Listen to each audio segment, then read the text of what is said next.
ప్రియమైన వార్లారా, యేసుక్రీస్తు నామమున మీకు నా శుభాకాంక్షలు. ఈ స్థలమును చూస్తున్నారా? రామనాథపురం జిల్లాలో రామేశ్వరం అన్న స్థలముంది కదా, సముద్ర తీరమును ఆనుకుని ముఖ్యమైన ఒక స్థలము. ఈ స్థలములో ధనుష్కోడి అని ఒక స్థలము ఉన్నది. రామేశ్వరం నుండి కొన్ని కిలోమీటర్ల దూరంలో ఉన్న స్థలము ధనుష్కోడి. రెండు ప్రక్కల సముద్రము, మధ్యలో ఈ ఊరు ఉండేది. 1964లో ఒక గొప్ప తుఫాను వచ్చి అందువల్ల ఈ సముద్రం ఊరిలోకి వచ్చి ఈ ఊరే సర్వనాశనమైనది. 1964లో నాశనమైంది. వేలాది మంది ప్రజలు మరణించినారు. రాత్రి సమయమైనందున అనేకులు తప్పించుకొనలేక మరణించినారు. దాని తర్వాత ఈ ఊరికి వచ్చి ఎవరూ నివసించలేని పరిస్థితి. ఇప్పుడు టూరిస్టులు వచ్చిచున్నందున కొన్ని అంగళ్ళు ఉన్నవి. ప్రజలు ఇక్కడ నివసించుటలేదు. అయితే ఆ రోజుల్లో 40 సంవత్సరాలకు ముందు ఇక్కడ ఒక గొప్ప ఊరు ఉండేది. ఇదొక దేవాలయము. చూడండి, ఒక కేథలిక్ దేవాలయము. ఆ కాలంలో ప్రజలు ఇక్కడికి వచ్చి ఆరాధించారు. ఇక్కడ తుఫాను వల్ల బాధింపబడిన కొన్ని ఇండ్లు, దేవాలయాలు, స్కూళ్ళు అన్నీ ఇక్కడ ఉన్నవి. ఒక బాధాకరమైన సంభవం జరిగిన స్థలము ఇది. సరే, ఈ దినమున దేవుడు నాకే వాక్యమును ఉంచారు అని అనుకుంటున్నారా? 72వ కీర్తన 12వ వచనము. దరిద్రులు మొర్రపెట్టగా అతడు వారిని విడిపించును, దీనులను నిరాధారులను అతడు విడిపించును. మొర్రపెట్టు దరిద్రులను అతడు విడిపించును, దీనులను అతడు విడిపించును. ఒకవేళ మీరనుకోవచ్చు, నేనొక దీనుడనండి, పేద కుటుంబము మాది, నేనెవరికీ తెలియదండి, అందువలన ఈ విధంగా నాకు సహాయం చేయుటకు ఎవరూ లేరు, కష్టపడుచున్నాను, ఎవరూ నన్ను గౌరవించుటలేదు, ఎందుకంటే నేను ఇలా దీనుడనై ఉన్నాను అని అనుకుంటున్నారా? మీ స్వరము విని విడిపించుటకు ఒక అద్భుతమైన దేవుడు ఉన్నారు. యేసుక్రీస్తు ఈ లోకంలో సంచరించిన రోజులలో యెరికో అన్న ఒక పట్టణము గుండా వెళ్లారు.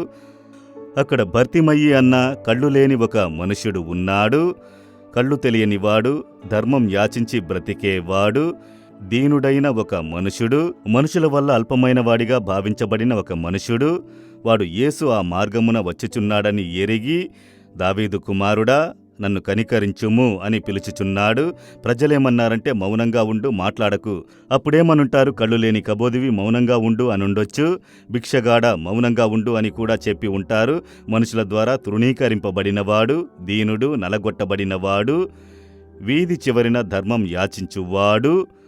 అయితే వాని స్వరము యేసు చెవులలో వినిపించిన వెంటనే యేసు నిలుచున్నాడు.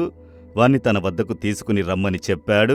నేను నీకేం చెయ్యాలి అని ఇష్టపడుచున్నావని అడిగి వానికి దృష్టిని ఇచ్చి ఆ చీకటి నుండి వానిని విడిపించెను. దీనులను విడిపించు దేవుడు, బీదలను విడిపించు దేవుడు. మీరిప్పుడు అట్టి పరిస్థితుల్లో ఉండొచ్చు.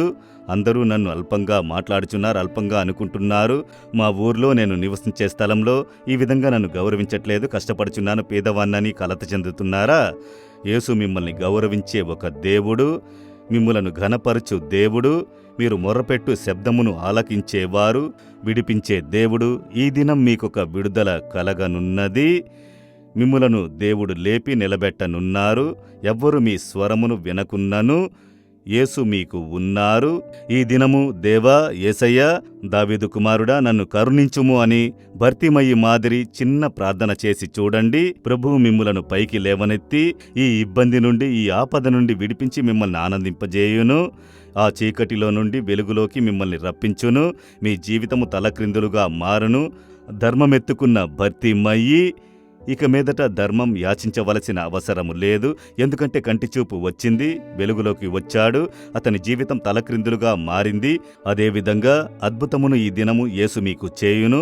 మొర్రపెట్టెదరా ఆయన్ని చూసి, దేవా, దీనులను, దేవా, నలగొట్టబడిన వారిని, తృణీకరించబడిన వారిని విడిపించు దేవుడవు నీవు. భర్తిమయి శబ్దమును విని విడిపించితిరి. నాకు, దీనుడనైన నాకు, తృణీకరింపబడి నలగొట్టబడిన నాకు న్యాయము చెయ్యాలి, విడిపించాలి, ఒక అద్భుతం చెయ్యాలి. ఈ దినం ఈ కార్యంలో నాకొక అద్భుతం చేయుడి. యేసుక్రీస్తు నామములో ప్రార్థించుచున్నాను తండ్రి. Amen, amen. Jesus Redeems Telugu YouTube ఛానల్ను సబ్స్క్రైబ్ చేయండి.